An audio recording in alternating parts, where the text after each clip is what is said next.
Alright, let's see what's in this wild turkey gizzard. Just gonna cut it right down the center. Try not to hit any rocks.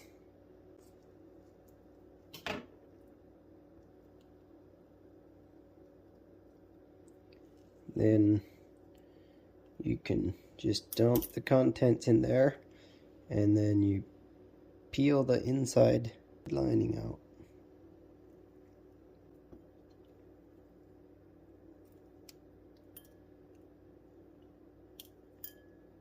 There, rinse it off, and that's a good piece of meat. Now we're gonna see what is all inside here. If you wash it out, there's a lot of little rocks in here. It might look a little gross for a little bit, but